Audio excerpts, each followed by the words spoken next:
شروع کردی؟ آره بریم بشینیم آقا. بریم.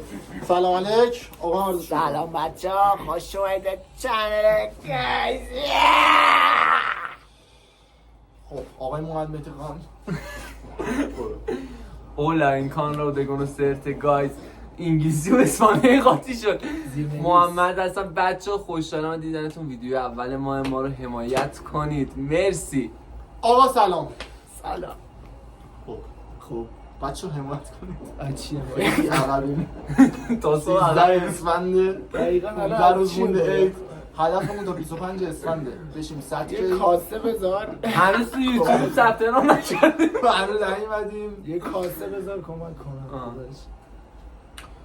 خب فقط هدف قیافمون رو ببینیم. خب بس دیگه. آره قطع کنیم. حالا بریم الان دنبال موضوع چی صحبت کنیم. خب بچه ها بگیر احمد اینا اومد قهوه خونه. بچه ها برنامه خاصی نداریم، فقط اومدیم. بچه امتی امروز نبود.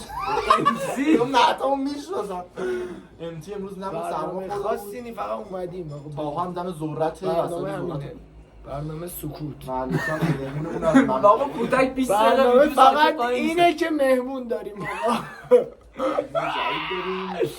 مهمونم جدید نیست زیاد، ولی خب خب